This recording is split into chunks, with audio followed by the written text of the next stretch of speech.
C'était le jour de l'anniversaire de Thomas. Assis sur sa chaise roulante, il ramassait des briques pour gagner un peu d'argent. Soudain, sa copine Nathalie s'approcha avec un gâteau spécialement préparé pour lui.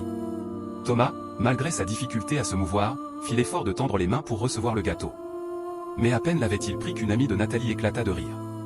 Elle la fixa et dit d'une voix pleine de mépris, « Avec toute ta beauté, ton intelligence et ta créativité, c'est avec un handicapé que tu veux passer ta vie ?» Elle continua, furieuse, « Un homme qui ne peut même pas marcher, qui n'a pour travail que de ramasser des briques, et toi, tu lui paies un gâteau pour son anniversaire ?» Nathalie, choquée par les paroles de son amie, répondit calmement, « Regarde, ce garçon que tu vois a été ma joie avant son accident. C'est un homme fidèle, respectueux, qui m'aime malgré mes caprices. Tu sais combien de relations toxiques j'ai traversées. Aujourd'hui, j'ai trouvé l'homme de ma vie, et au lieu d'être contente pour moi, tu me rabaisses. » Mais son amie rétorqua avec colère, « Être contente pour toi à cause d'un handicapé ? Jamais. Il est fidèle seulement parce qu'il sait qu'il ne peut plus marcher et qu'il n'a rien à t'offrir. » Nathalie s'énerva, « Arrête. Si c'est à cause de son état qu'il est bon avec moi, alors laisse-moi rester avec lui.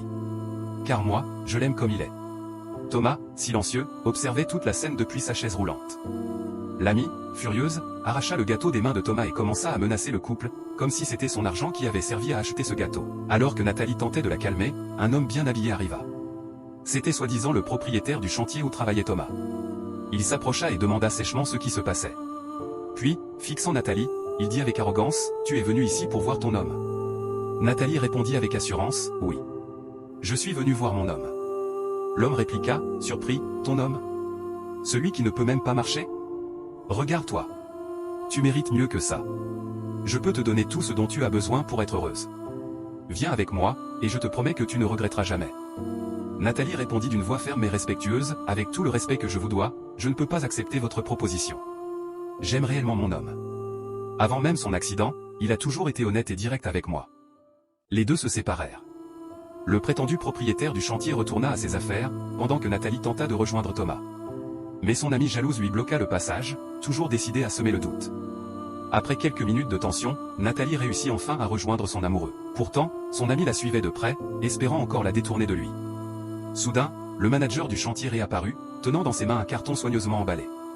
Au même moment, Thomas commença à poser ses pieds au sol.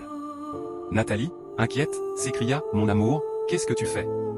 Thomas, avec un léger sourire, répondit doucement, « T'inquiète pas, mon amour. » En un claquement de doigts, il se redressa lentement, puis se mit debout, sur ses deux pieds, sans aucune difficulté. Les deux femmes, Nathalie et son amie, restèrent figées, les yeux écarquillés. « Qu'est-ce qui se passe ici ?»